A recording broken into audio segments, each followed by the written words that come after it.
by night. Keep going crazy.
Hello, hello, hello, guys. It is Lexus Exodus, leader of the Black Woman Exodus. How are you? I hope you guys had a great weekend. I hope you had a chance to just connect and unwind. Happy Monday. I am so thankful that you are here tonight. Like always, if you enjoy this content, please like and subscribe. Please share. Please say what's up to me in the comment section. Say hey in the chat.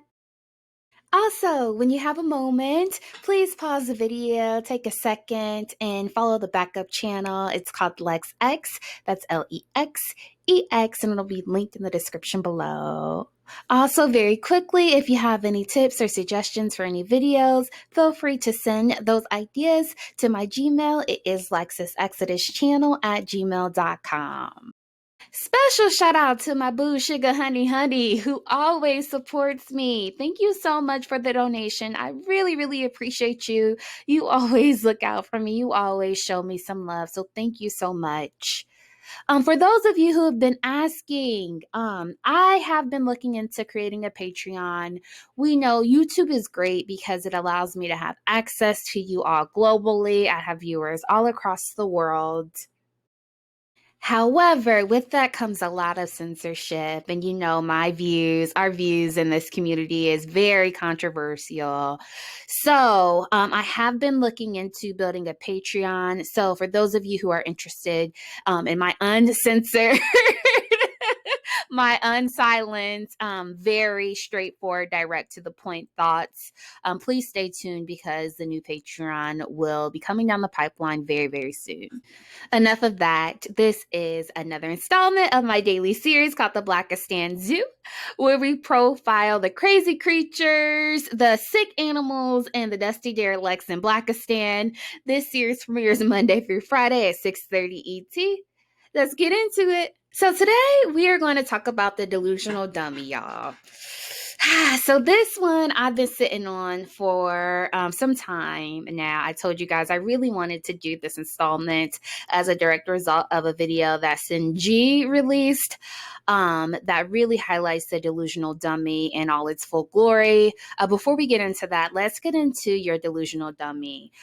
So he lives in the land of make-believe. He lives in La La Land, the land of delusion. His behavior. So he is such a common person in Blackistan because this area is inundated with clowns who are failures but refuse to accept their lackluster, low-level statuses in life. So these dummies are in a constant state of denial, you guys. And they really consistently will say how they're kings, even though they're without a kingdom. They don't have any infrastructure. They don't have any wealth, no resources. They truly believe that they're strong and powerful, even though they're dominated, and even though they'll even openly admit in the same breath that they're all oppressed and that they've all been subjugated. They'll say things like they're the most desired groups of men on earth, even though since the beginning of mankind, women have always sought after men with power and with resources and those who can protect and provide, and they can't do any of that. They'll also say that they're high value, even though, according to the Bureau of Labor Statistics, their median incomes are $15,000 a year. So long story short, the delusional dummy lives in his own world. He really has these outlandish, these very far-fetched fantasies about himself, even when the data and the stats show otherwise. Even though mainstream media and news stories proves otherwise. And even if they simply took a look outside their window or walked outside their front doorsteps to take an assessment of their communities, then that would tell a different story and would prove that all of these delusions of grandeur are untrue. So now that we know the profile of your delusional dummy, let's get into a few examples of this. So this first instance I wanted to show you is something that recently has gone viral, where two Brads sit down and really analyze the delusional dummy, his illogical mentality, and his faulty thought process. So we're going to listen to an attorney, Brad, who appeared on what's called the No Jumper podcast, where he really breaks down these delusions that we're discussing. So let's watch this, and then we will unpack. this stuff up for your family and you know, pursuing happiness, pursuing a better career. I mean, just focusing so much of your energy on these like petty street beefs is just ridiculous. And how they now that they so quickly go to shootings. It's not like, oh, we have a problem with each other, so we go fight each other in the park, and then somebody gets a black eye, and that's it. No, exactly. One of the things I preach about it, I'm not a preacher, but one of the things I say on my channel is you should always be building a life, building your education, building your relationships, building your financial future, building for tomorrow. And each day you do build a little something. All of a sudden, 5 years comes by, and you look back at what you built. You make better decisions because you don't want to lose what you just got done building. Yeah, it was just like, but okay. So from your perspective, what really needs to happen for there to be prolonged societal change in terms of, you know, a lot of the people we're talking about, they come from very impoverished neighborhoods, and you know, like how do you see a potential future in which this could become less normal for these people to just keep killing each other nonstop? Black men. What do you mean by that? Successful black men. When you have a young man who's in that situation, he needs a positive somebody to look up to. You know, I can't tell you how often it is that these black women are left holding the fucking bag. They are the strongest thing in these neighborhoods. They are the strongest, and they're the ones that always come to me. What these young men need are strong black men. And they have the strong black women, but what they need is a strong black man to model after, to mentor them. Yeah, and you know, it's crazy because when I was a kid, we were looking up to... Where'd you grow up? I grew up in Nashville. Okay, so we'll pause there. So first off, let's talk about how this attorney is talking about building. So this poor guy, he has great intentions, but we know that first line goes over their heads. As Tyrones, they don't speak that language. They don't know how to build. They only know how to destroy one another, harm, and kill one another. So I'm not quite sure why he started that off with talking about building, because that is just a foreign concept for these fools. Moreover, he also calls a thing, and he talks about how the community, the Black community, is failing solely due to these delusional dummies. And it's like he talks about how there's no wisdom, there's no guidance, there's no direction, no true masculinity or no true authoritative figure in the community. Tyrones don't display any of that, those important attributes. So he calls it out.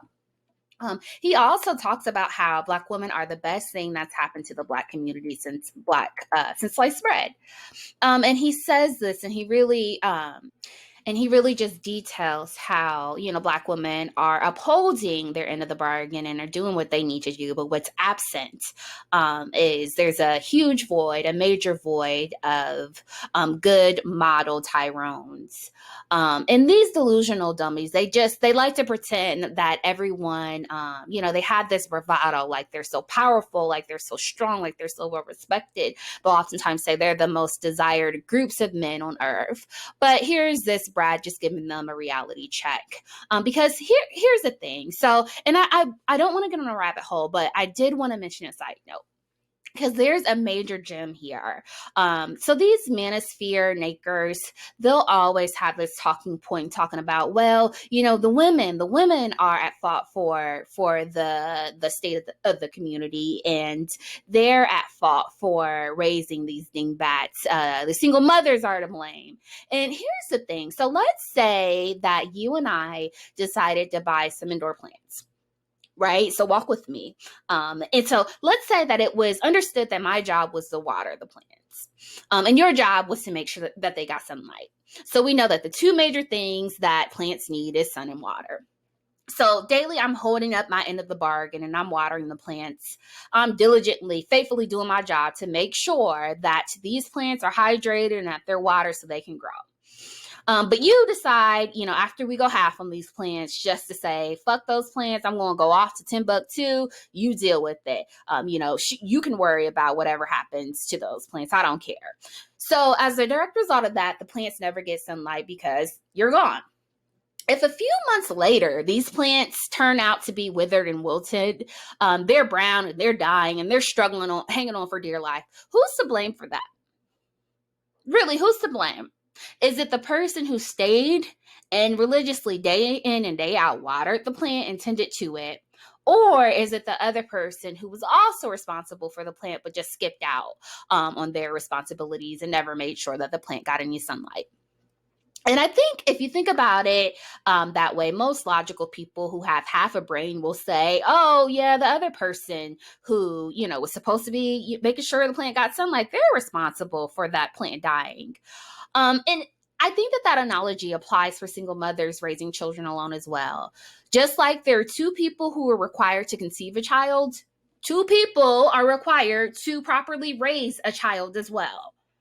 And I use this analogy too, that women and men are yin and yang. So women are innately nurturing and loving. I catch myself sometimes being very soft with my child, and being like, oh, poor baby, because we have that loving, nurturing nature. Men are supposed to be the opposite. So, they're loving, but they're also more so commanding, and they're supposed to be stern and the disciplinarian and the strong authoritative figure. And you need both of those energies to raise a child correctly. So when a man fails to serve that natural function during parenting, things go left, regardless of how good a woman is. And this man understands that. This Brad, this attorney understands that. And he's calling out these delusional dummies out on their failures. He's telling them, hey, you're failing. You need to be stronger. You need to be more present and more active in your community. But the problem is all of this is falling on deaf ears because these dummies don't understand that, and they'll never comprehend that. And what happened, I'm sure you guys can imagine, especially if you've encountered any of these delusional dummies firsthand. These guys were immediately triggered. And instead of taking that feedback like a man, because this is a successful, he's very smart. You don't get to be a successful attorney by being a dummy. So instead of taking that feedback on the chin and taking a sober look in the mirror and reflecting and saying, you know what, maybe there is some opportunities for me to be better. They got mad. They chose to live in denial. They chose to dismiss this man. I believe they called him racist.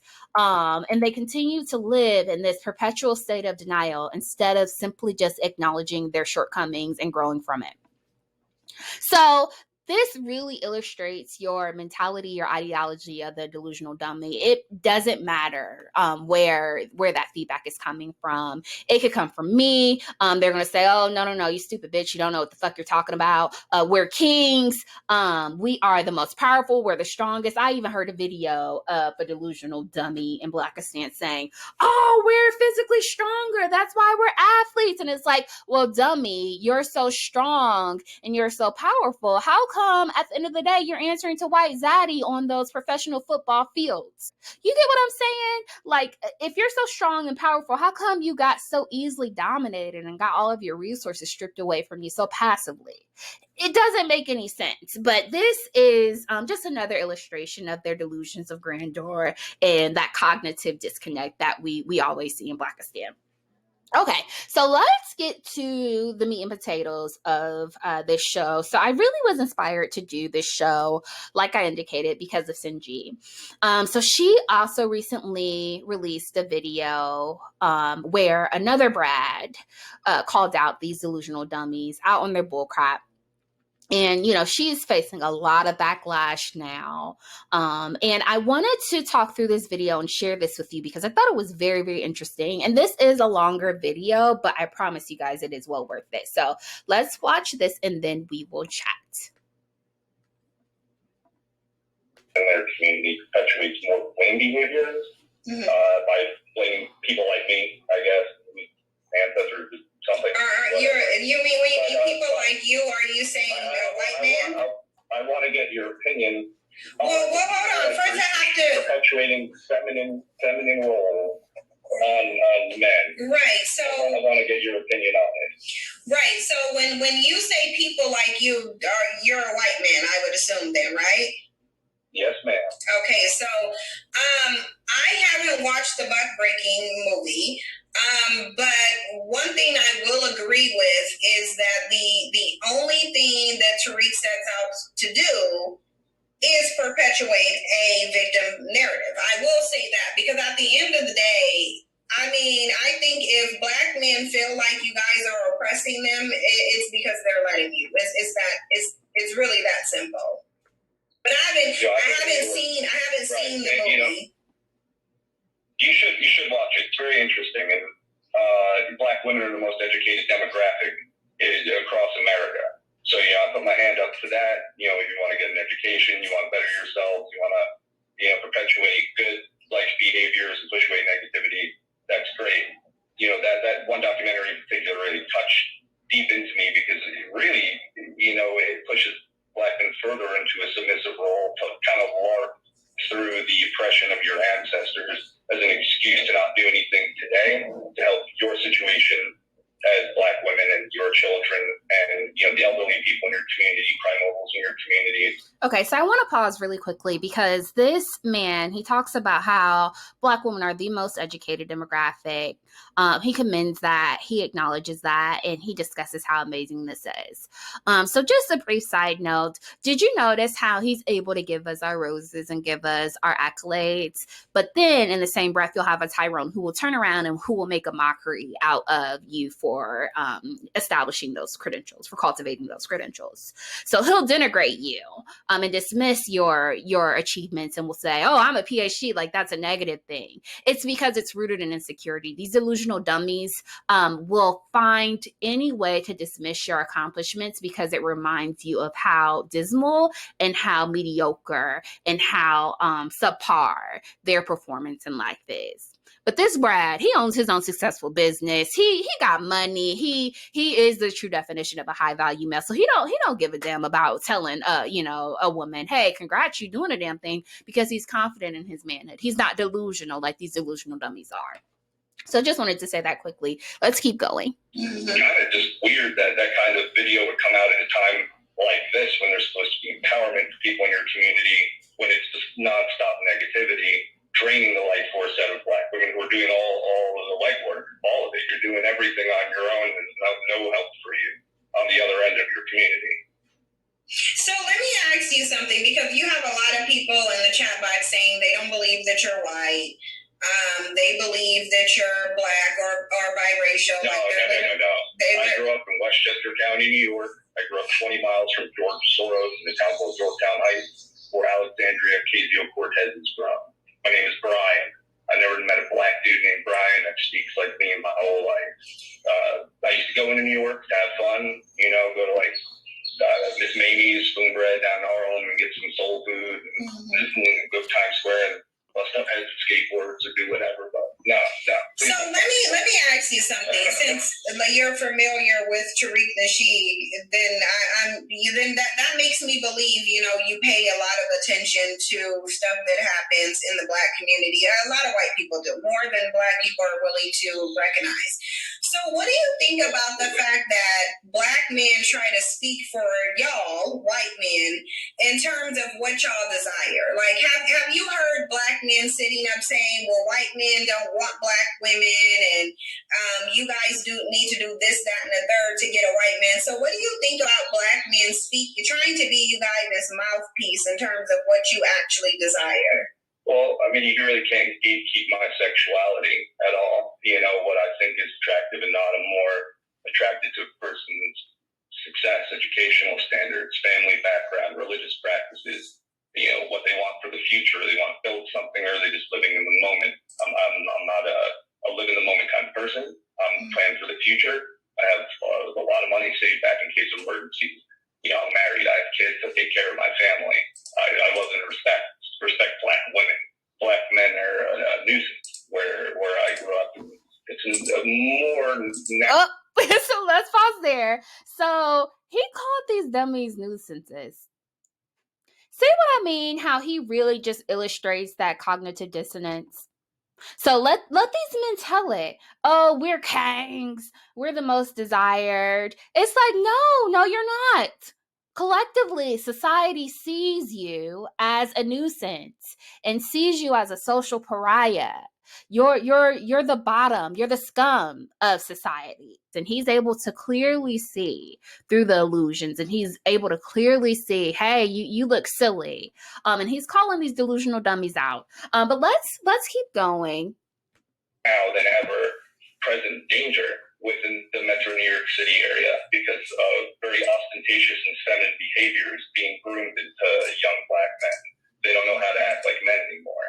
It's very confusing because it's very hard to speak to them. I can speak to you and have a calm, normal, rational conversation. I can't get that from a black person because they immediately jump to a knee-jerk emotional response of telling me to go get burned in the sun or, call me mayo or whatever stupid shit people say. It kind of just rolls off my back.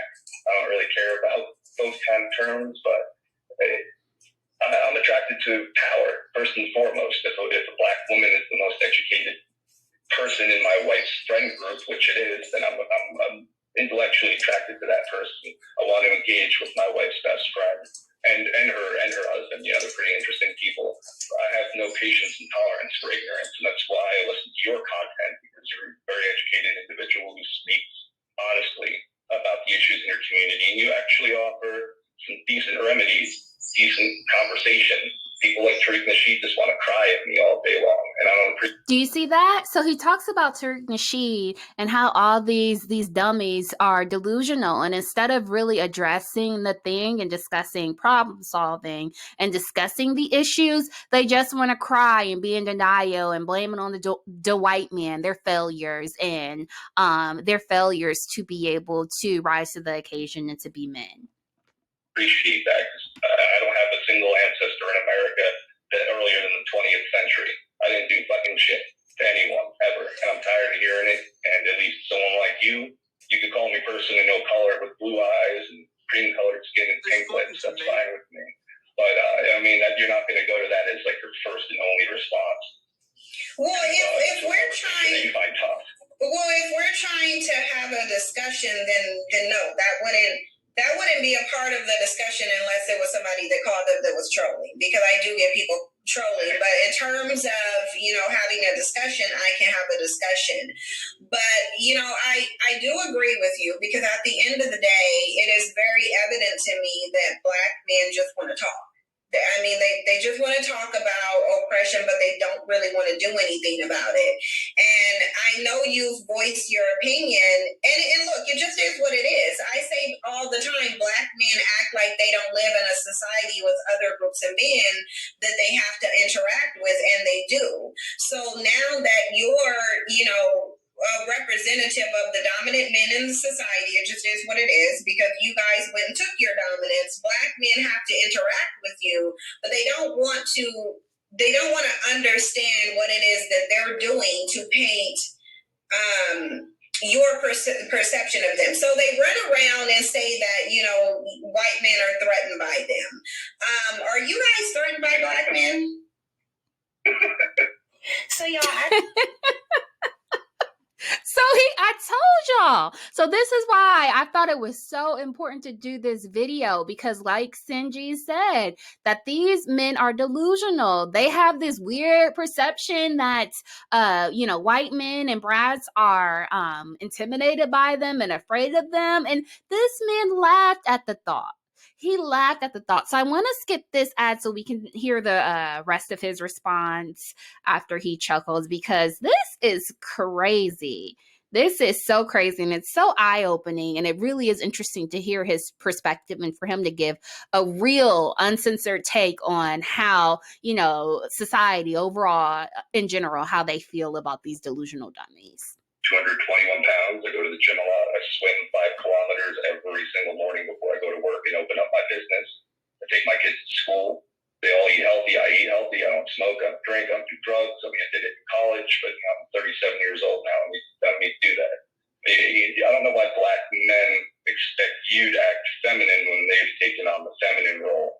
So you've had to follow nature and play both roles. And then they call black women overly aggressive, overly, trying to think of the word, possessive or matriarchal, when they're not playing their natural role. It's really, really confusing, because I'm the head of my household. I ask my wife for advice. She's educated too, but at the end of the day, decisions are mine. I spend the money I make. She doesn't work. I give her whatever she needs. If she asks me for money, I give it to her. If her car breaks, I pay for it, get fixed, or buy her a new one. If my kid's tuition needs to be paid, I pay it. Things like that. confused why black men who act like women would want you to submit. I don't know how much more feminine you could be than that. Well, I mean, how could you possibly act in that role? Like, what could you be? How could you be more feminine than feminine? I mean, I guess if you acted like a limp-wristed, queer or whatever, but who the fuck wants to act like that if that's not how they naturally are? You shouldn't be pushed into that role as a necessity. So basically, y'all don't see black men as a threat because there's no real reason to. No, not physically, not economically, not intellectually. I think that black women can compete with white men. I know there's a couple people in the Business Owners Association I belong to with black women that are running in the same circles as me, and let me tell you, I mean, they're running their tight ship real good, and they're making money hand over fist and taking care of their families by themselves without black men. So both of them, they're both single mothers, and they're both paying their kids' college. Wow. So let's pause there. So this man laughs again. So he laughs at the thought of being intimidated or threatened by these delusional dummies. And these are the same fools who insist that they're kings. They think they're strong. They always talk about being feared. And it's like, no one's worried about you, Tyrone. So Brad is saying, oh, okay, keep flapping your gums, keep talking as long as tomorrow evening you get back on the football field, as long as you get back in that warehouse and you keep on shutting up and dribbling so you can continue to make me billions. But these dummies really think that they are intimidating the world's most powerful men.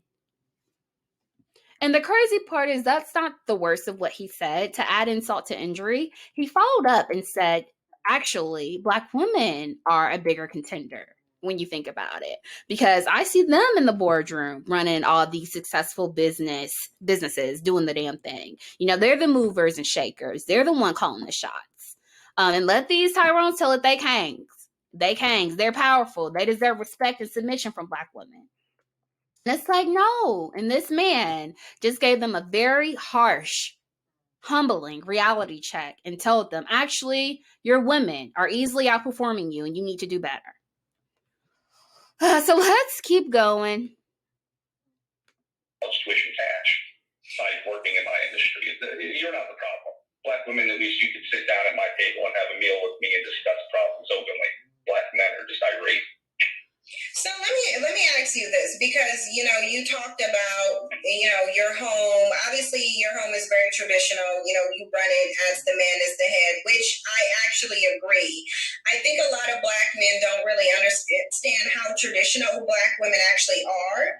Where if you want to be the head of the household, that's fine. But one of the common themes, which if you watch Tariq, you probably hear this a lot, where he says welfare took the black man out of the home, and black women choosing feminism demand black men. Now we know that white women actually started the feminist movement, but them starting the feminist movement or subscribing to feminism somehow didn't emasculate white men. So what was it that you guys did to where feminism and welfare wasn't able to emasculate you? Welfare programs were initiated in America for war widows, first and foremost. So it was like, a guarantee that you had some ability to provide beyond whatever Social Security paid back then for $50, I think, $40. Right now, as it is, white people like me, European ancestors, European Americans, whatever, of the dominant people in America still. So the highest number and concentration of people that are collecting welfare benefits are white people, people that live in West Virginia, people in Mississippi, Alabama, Florida, backwoods Ohio, backwoods Pennsylvania, and upstate New York, places like that. There's an awful lot of white trash in America. There's a lot of black trash. There's a lot of trash, period. There's a lot of poor people in America. Black men fought in World War I and World War II.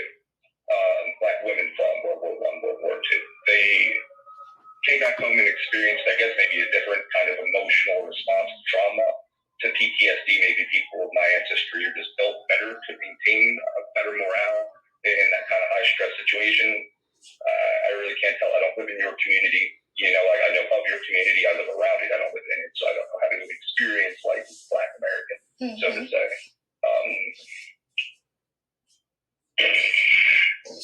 Yeah, because they say a lot that, welfare took them out of the home. Feminism demands them. Supplemental. Yeah. Welfare supplemental and makes up for the lack of a man being in the house. Listen, if you have children indiscriminately with people and you don't care where you're blowing your loads, you feel the consequences. The condom is really not that great, but I didn't want to have 30 children with my wife, so I still use them. 37 years old, I have gray hair in my beard. Have a receding hairline. Yeah, I'm still, making love to my wife every single night, almost. Still wearing condoms, so I don't want to have any more kids. It's just that fun. Do y'all hear this? See, this is what I mean. And one of the wisest gems that I've ever heard someone say is Judge Lynn Toler. She used to say, to control your life, control your fertility. Control conceiving, really. And this is what these delusional dummies don't understand. This man sat there and said at almost 40, in his late 30s, he's married, he has a successful business, his wife is college educated, they are in a nuclear family, have a firm foundation. He says that he still uses contraception, he still uses condoms because it's not rocket science. We know that children come from having sex, dummy. So in order to not have children, you need to implement the proper protocols to prevent pregnancy. Like, what? How is this rocket science? But no, these delusional dummies will sit there and tell you, oh, it's her fault because she didn't have to have the kid. She chose Pookie and Ray Ray, so it's her fault. And it's like, no, dummy. It takes two people to make a child. If you didn't want to be a parent, then use a effing rubber. Use a rubber. It's so crazy how delusional these men are. And this is why, it's really important to escape Blackistan for a number of reasons. But this is one very, very important reason, because they'll have you thinking the abnormal is normal. They'll have you thinking it's normal just to be popping out illegitimate kids here and there every other year. They'll have you thinking, oh, it's normal to make a woman a single mom and for her to struggle and have to get on welfare. Oh, it's normal to have 2 or 3 baby mamas. Whereas this man, what really is normal, what makes sense, what is logical is, yeah, even though I'm married, you know what? We really don't want to have children right now, so I'm just going to wrap my thing up. That's normal. That's how the rest of society lives. But Blackistan is so dysfunctional and it's so damn dumb. They can't even understand regular concepts like that. Let's keep listening. Fucking simple. And they're free at every Planned Parenthood, which is pretty much every single city in the United States. You can go online and you can get a whole box mailed to your house for free. If black men want to continue to be ridiculously irresponsible in a sexual manner, then they could deal with the consequences, losing a driver's license, losing the ability to have money or a bank account, having their credit destroyed. That's a choice. You're making a choice. At the end of the day, you're choosing who to bed down with. I mean, for women, it's different, I guess, if you get raped. But you can't rape a man and, a baby grows in his ass and he shits it out. It doesn't work that way. Men are making a proactive choice to just be ridiculous and be completely sexually irresponsible. And I've seen a lot of that. I think the statistics are 77% of black babies in America are born to unwed mothers. And doesn't necessarily mean that there's no father in the house, but that means that there's no, marriage. Marriage to me is probably a lot different in meaning and understanding to the black community. Marriage to me is just an easier way to do taxes. It's really all what I care about my wife a great deal. I don't, fuck around on her, shouldn't fuck around on me, things like that. But marriage is an absolute necessity to maintain a healthy household. Physically, I guess you could be married, but black men don't understand that. And, I don't appreciate the level of pressure that they put on women in your community. Raising children is tough with 2 people. I have parents that help out too, and it's still tough. To do it all alone, it's ridiculous. Plus, you're still the most educated demographic in America. Ooh. So I don't know how you're pulling that off. I don't understand. So if I get into a confrontation. And let me pause there. And this man is so true. It is so true. And he's like, y'all are able to overcome all odds, black women. you're able to be born statistically in an impoverished situation. You're able to overcome being raised in a single parent household because your dad's pumped and dumped. You're able to overcome and surpass being in these crime-ridden neighborhoods where people are getting R-worded all the time, where little Black girls are very likely to get sexually assaulted and to get physically assaulted. You're able to overcome that. And you're able to overcome getting pumped and dumped yourself and being abandoned and being a single mother, and still, against all odds, are able to overcome those circumstances and to come out on top and to still be the most educated group of people in this country, and still are able to start these extremely successful businesses exponentially on a crazy basis. You're still able to not even just survive these dire circumstances. You are able to become conquerors in these circumstances against all odds. And it's incredible. And it's incredible. And this is why I think that it's so important to divest, and why when Black women do decide to pick counterparts that belong to different communities, because it's like when you're able to accomplish all that on your own, imagine what happens when you have an equally contributing partner. You see what I mean? And that was my situation. That was my situation verbatim. I grew up in the projects. I grew up in a single parent home. I grew up off of Section 8 and government cheese. I grew up in a roach infested household as a child. I grew up and my parents were 2 janitors. I powered through it though, like we do, like Black women do. I powered through it, and I didn't only survive that, I flourished. And I was okay. I was okay. I made some mistakes and became a single mother in my mid-20s, but I still got my bachelor's degree. I still got my master's degree. I still got over $500,000 in scholarship money. I still went to school and made something of myself. I still established a lucrative career in the healthcare industry, and ended up being in the boardrooms with the movers and shakers of the healthcare industry, and was able to start making a 6-figure salary at the age of 26. As a single person, once I met my husband, my current husband, who was a brat, once we got together, we started fucking moving mountains. We started really making moves. We became a power couple.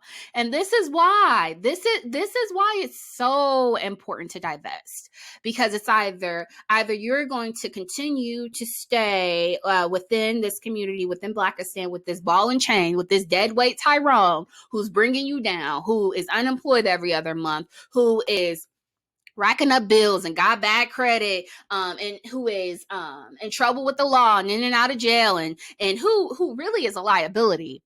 Or you decide to divest and you marry an asset. Okay, let's keep going.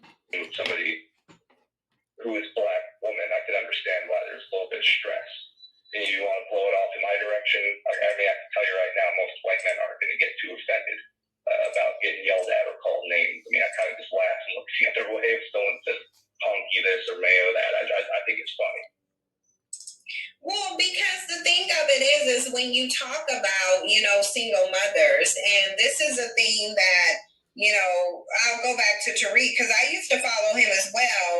And, in our community, they blame single mothers on the women. They'll say, well, Black women are being these single mothers. Like, what do you guys think in terms of, like, when you look at the Black community and you think about single mothers, like, who do you guys, from your perception? Because, again, the bottom line of it is we're an integrated society. So we have to share spaces with you guys. We have to talk to you. We have to consider what your perspective is of our people. It just is what it is. You guys have the social dominance. You write the laws and stuff. So we have to consider it.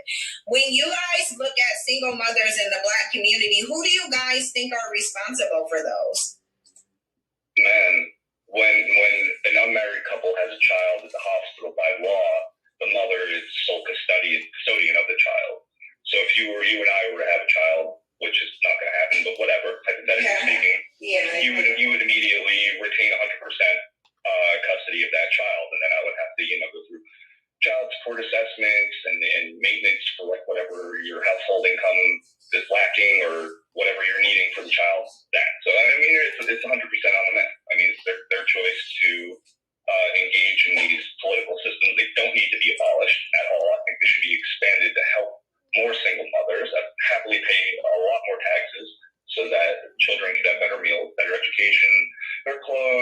transportation, mental health screening, medicine, hospitalizations, books and toys and iPads, and all the other crap that I donate to random charities. I would love to help your community more, but I would kind of need your men to meet me halfway. I can't do all the legwork on my own to disperse equality, so to speak. Y'all hear this? So this man says, "Listen, Tyrone, I can't do everything. I can't do everything. I can help you, and I can try to contribute, and I can help you get a leg up, but you gotta meet me halfway. I can't do all the damn legwork and just give you a handout, Nick Dog." Anyway, so I'm telling you guys, I'm going to stop there because this video is a half an hour long and I don't want this video to get too long. Basically what happens is this Brad continues to drag these delusional dummies and continues to give them a harsh reality check. If you're interested in hearing more of what he has to say, I encourage you to go ahead and check Cynthia G's channel out because it is very, very telling and very interesting what this man had to say. But we'll stop there. So anyway, fast forward to today. All last week, Cynthia has been doing videos because these delusional dummies were livid. They've been making clapback response videos, reaction videos. They're going off on her. I've been hearing she's gotten death threats. Tariq Nasheed, his big lip ass even got all hot and bothered and started making videos talking about her hair, talking about makeup, instead of talking about resources and talking about business plans and different business moves that he has coming down the pipeline. He resorted to talking about makeup and weave like a big bussy. But all this backlash simply for this man coming to Cynthia G's show and telling the truth about these delusional dummies. And I know it hurts, Tyrone, but you need to hear the truth about this little facade and this little fantasy that you think about yourself. But this is the delusional dummy.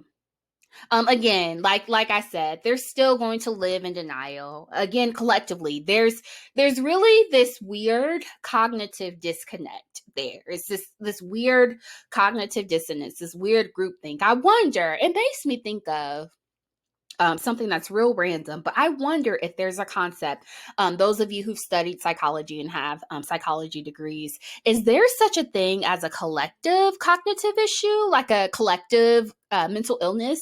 Like a group mental illness? Because this is really a collective problem. These men, this group of men, they really believe that they're the most desired. They think they're the strongest and truly believe that they are high value men. Even though everything tells them otherwise. The educational data, the employment data, if we look at the imprisonment data, the stats about who's in jail, their bank accounts tell them otherwise. All of this tells the true story, but they refuse to believe it. And I'm telling you, if these men, if individually they just look back a generation or two, looked at their uncles, looked at their fathers, their grandfathers and great-grandfathers, you'd be able to easily tell that you're losing. You're a group of losers. But they will argue you hand tooth and nail, insisting otherwise. And this is why on every video I comment that, hey, I'm not going to engage in these circular arguments with you, Tyrone. I'm not going to. So you can continue coming to my comment section looking for smoke if you're listening. You can continue trolling. I'm not going to respond to you. I don't argue with stupidity. I don't argue with crazy. Go ahead and continue to live in your cardboard box on the corner and pretend it's a mansion. Go ahead and continue dating meth head Melanie and keep acting like she's Kim Kardashian, even though she's obese and overweight and looks like she's on drugs. Keep on, making your beer money at the Amazon warehouse and continue with your champagne taste and continue buying Jordans that you shoot each other over. I can't with this. So this is your delusional dummy. And again, this is why I can't reiterate and emphasize this enough. This is why it's important to just divest and disengage. All right. That's all I got. Until next time. See you guys. Bye.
fellas, if y'all come across a red iPhone, can you please bring it to the sound stage?